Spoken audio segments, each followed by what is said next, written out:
The Werewolf of Washington, a political satire, a satire I don't care about. Let's chat.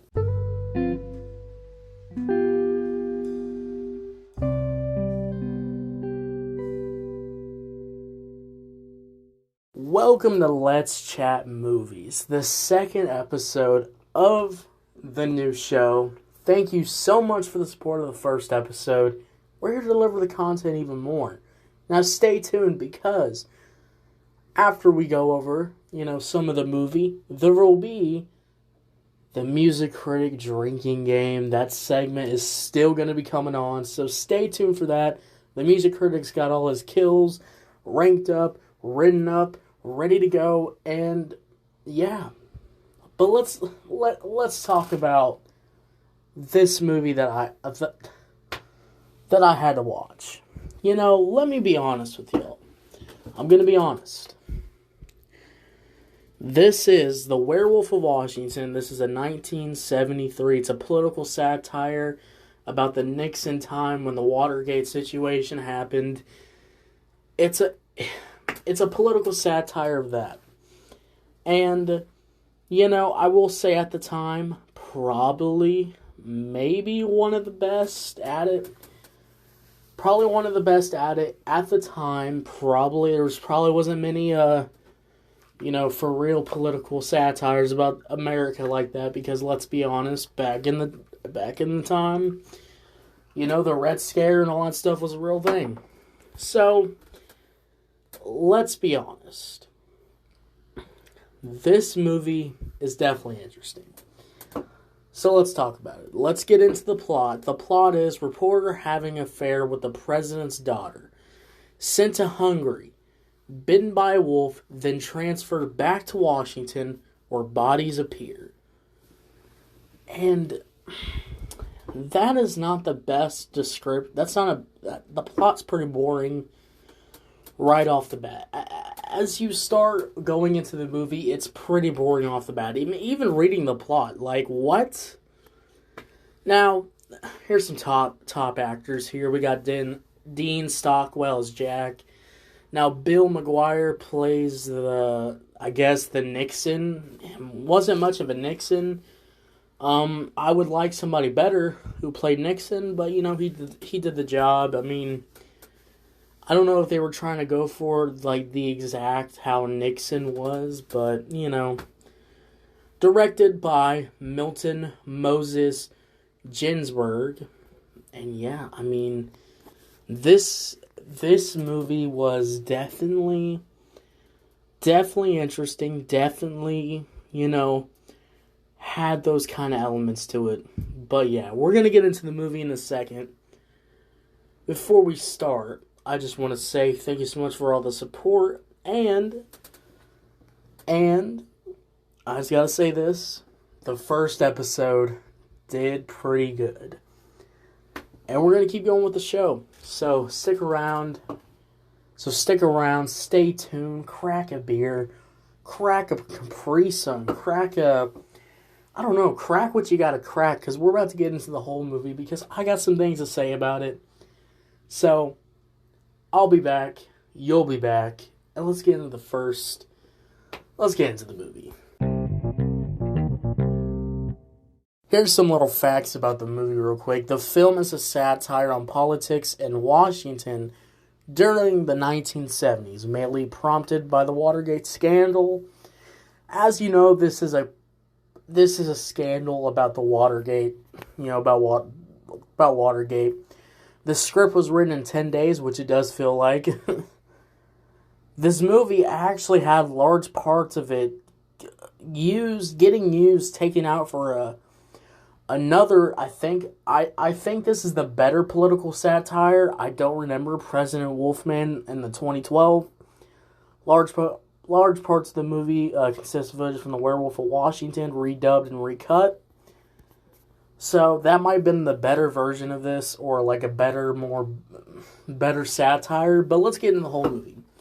So the movie starts in Hungary, as the plot said. They were looking in Hungary.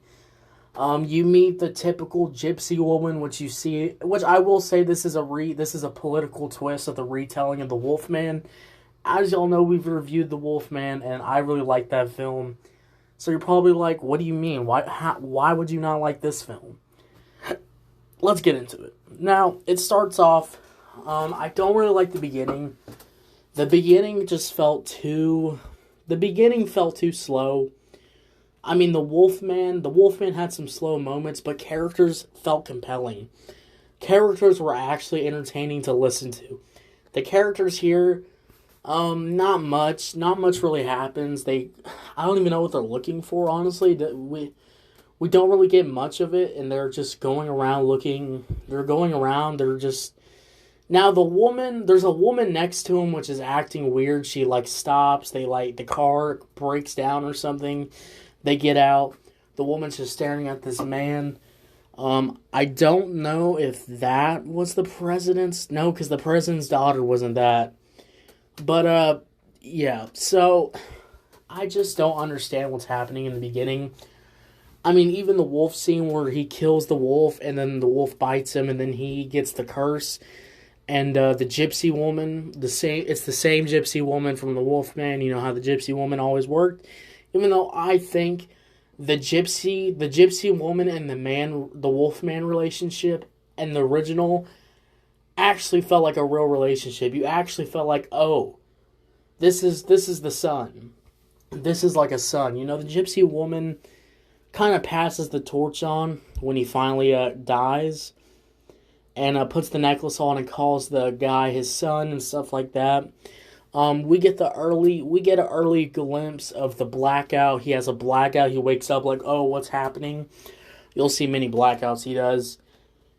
And then it just cuts to he goes back to Washington, and he throws the necklace in the toilet. I don't know why you would do that. Even after having that experience, I would definitely keep that on me. Let's be honest, okay? Anyways, now here's what drives me a little crazy. Jack in the movie is so boring. Jack offers nothing to the movie. Jack comes out of his shell at the end of the movie where, I think her name is Marie, the president's daughter, where Jack is sexually frustrated. He's, frustrated that, she went on to marry a doctor guy, and he's frustrated in general, and you really see that at the end when it really comes out.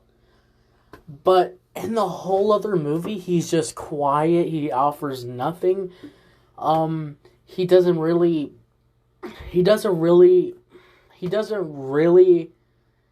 add much to the movie at all. I mean, this guy is supposed to be the president's vice advisor. This guy's supposed to be the guy making the shots, writing the speeches, and he's just sitting there.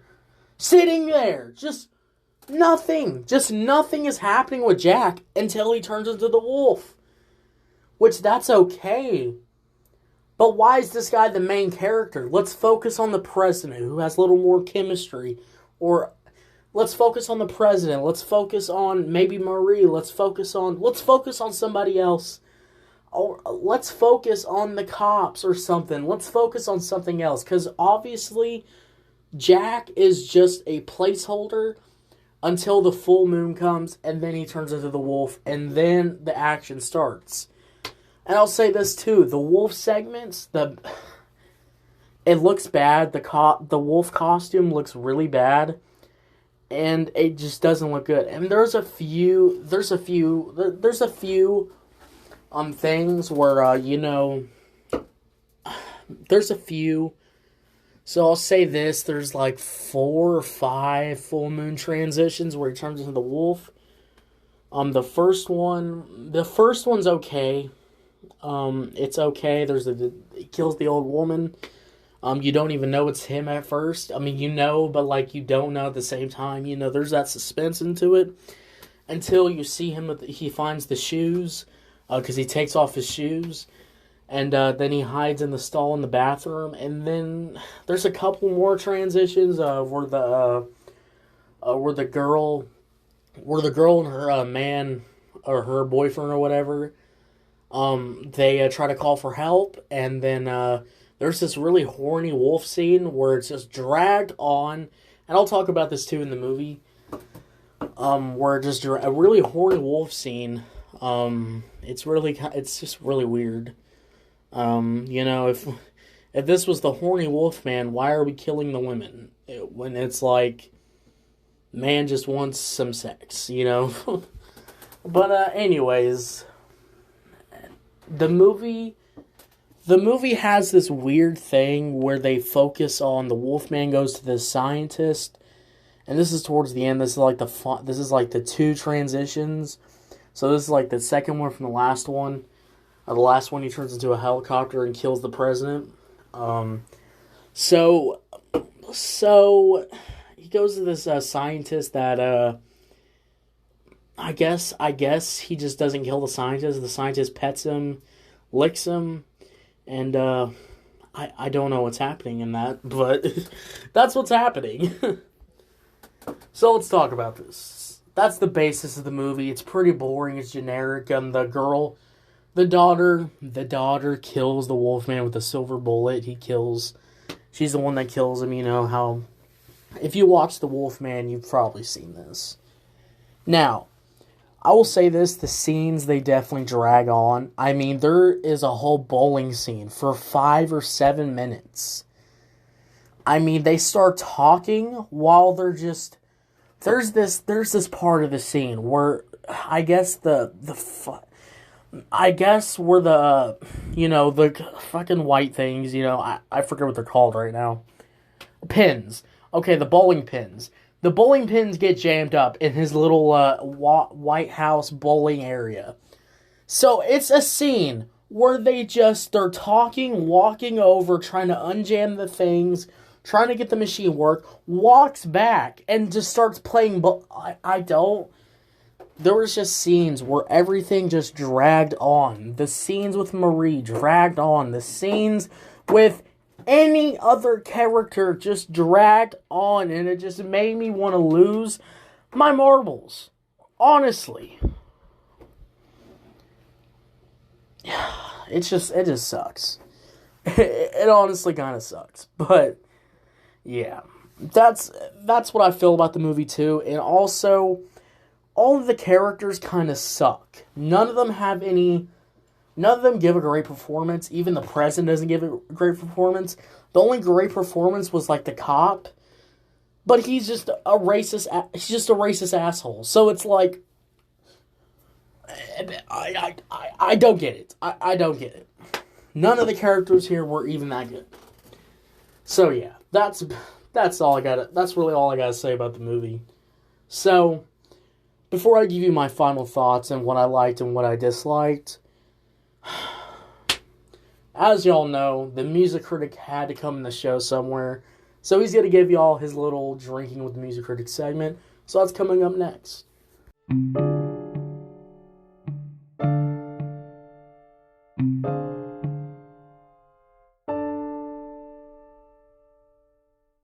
How y'all doing? It's another day. It's another season. Welcome to Drinking with the Gosh Darn Dang Music Critic. This is my second time. I'm going to be honest with y'all. This is my second time doing this, and yeah, we're back. Now, let's get into this gosh darn dang stuff. Now, I'm going to be honest with y'all. The kills were a little whatever on this movie. I just got done saying The Werewolf of Washington. This is a 1973 gosh darn dang movie. There was a total of 4 kills. I've counted 4 gosh darn dang kills. So the name of the game works this: I will list off a kill, I will list off how they died, and you take a sip of coffee or a sip of whatever. I don't make the rules in your house. So let's get in the game. Starting off with the first kill. The first kill happened to this old lady. All right, she was wandering around by herself, drunk. Kind of dumb, kind of stupid. Why the heck would you go by yourself in the dark? She had a man. She had an old man. I don't understand it. So, she gets thrown around. She screams and dies, gets cut up, and then boom. That's the first kill. So, I take a sip for that too. The second kill happened to another woman, alright? She was in her car, she got out, and the Wolfman was being horny, and he was humping her car until he got out, and then he saw her, jumped on her, she ran, boom, slash, kill. The kill looked pretty bad, so take a sip for that. The third kill. Now, the third kill is when we're in the photo booth scene. She's getting out the question, talking and whatever. But she's like, "Hey, can I have a call? I'm gonna go call somebody." She goes to the phone booth. She calls somebody. She's like, "Oh, I'm the Wolfman of London." And she says something like that. She's like the Wolfman. The actual Wolfman shows up. She locks the booth door. The guy, her boyfriend, gets one hit killed. You know, one hit kill. It's pretty boring, so I take a sip for that too. And then the final kill is in the helicopter, where they're in the helicopter, and then boom, the president took his little guy, took the freaking Jack. Jack turned into the wolf, and then crashed the helicopter, and then the president died. That's all the kills that happened in this movie. Pretty dumb. They look pretty stupid. So yeah, thank you so much for coming to Drinking with the Music Critic, and I'll let you get back to your review. Y'all have a good day. Thank you. Thank you to the Music Critic. Alright, that guy is so annoying. I hate him. What I liked about this movie was the political take on the Wolfman. It's a cool idea. The werewolf doesn't look that bad.